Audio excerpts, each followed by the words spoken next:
नमस्कार। आजिकालिर दुनियारे टेक्नोलोजी बा प्रजुक्तिविद्या बिना चलिबा केते कष्ट आमे समस्ते जानिछे।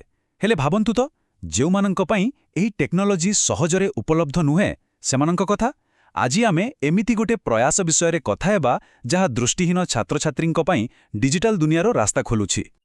तबे प्रश्न उठुछि ए जो डिजिटल फाट बा गैप रहिछि ताकू पूरण कराजिबो केमिति। आजिर पूरा आलोचना एही प्रश्नर उत्तर खोजिबा उपर ही केंद्रित।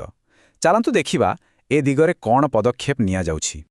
प्रथमे आसंतु मूल समस्याटाकू टिके भलरे बुझिबा। दृष्टिहीन पिलांक पई डिजिटल दुनियारे पाद देबाटा ही गोटे बड़ चैलेंज। आउ डिजिटल दक्षता नथिले सेमानंक पई सुजोगर रास्ता भी बहुत संकुचित होई जाय। देखंतु एहा केवल कंप्यूटर शिखिबा कथा नुहे, कथाटा हेउछि स्वाधीनता आउ समान सुजोगर।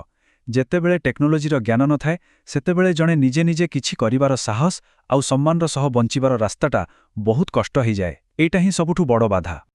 आउ एई बड़ चैलेंज को सामना करिबा पाई आगेई आसीछि गोटे संस्था, ता ना हेउछि सक्षम ट्रस्ट। तेबे सक्षम ट्रस्ट कोन? ए हेउछि दिल्ली रे थिबा एक एनजीओ बा अण लाभकारी संगठन जे मुख्यतः दिव्यांग मानकु विशेष करी दृष्टिहीन मानकु सशक्त करिबा पाई काम करूछि। तांकर लक्ष्य बहुत स्पष्ट, समस्तंकु शिखिबार समान सुजोग देबा आउ एमिति टेक्नोलोजी शिखेबा जहा साहाय्यरे सेमाने एक स्वाधीन आउ सम्मानजनक जीवन बंची पारिबे। एइटा ही सेमानक कामर मूलदुआ। ताहले एही बड़ लक्ष्य को पूरा करिबा पाई सक्षम ट्रस्ट किभଳି एक योजना बा ब्लूप्रिंट तयारी करिछि, चालंत ता उपरे नजर पकेबा। भल कथा हेउछि एही प्रकल्पर प्रथम पर्याय आम ओडिसारु ही आरंभ हेउछि। तीनोटी जागाकू बछा जाइछि, कटक, भुवनेश्वर आउ केन्दुझरर अंध विद्यालय। तेबे ए तालीम केमिति दिया जिवो? देखंतु प्लानटा बहुत भल भाबे तयारी करा जाइछि। प्रथमरु दशम श्रेणी पिलांकू टार्गेट करा जाइछि। आउ सबुठु भल कथा हैला क्लासरूम भितरे माने ऑफलाइन ट्रेनिंग हबो। छोट छोट बैच करा जिवो जहा फररे प्रति पिला उपरे ठीक भाबरे ध्यान दिया जाई पारिबो। सबु किछि हातरे करी शिखिबार सुजोग मिलिबो। आउ शिखा जीवो कोन?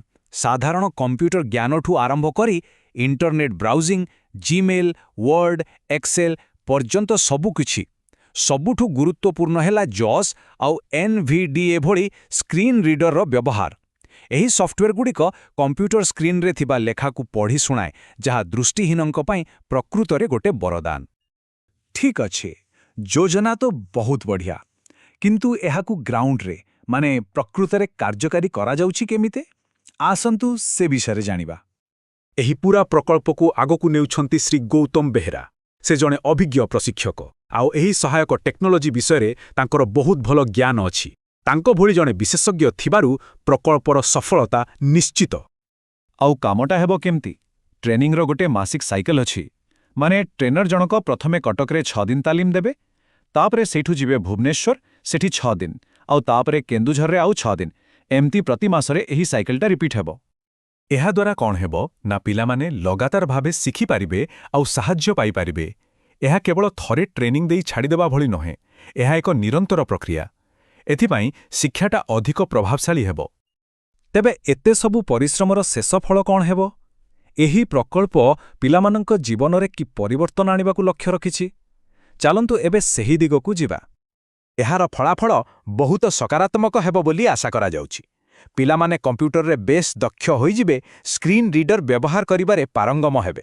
सबुठु बड़ कथा सेमाने इंटरनेट रु निज पई ज्ञान आहरण करि पारिबे। एहा सेमानंकू उच्च शिक्षा आउ चाकरी पई प्रस्तुत करिवो। तेणु कथाटा खाली कंप्यूटर शिखिबारे सीमित नुहे।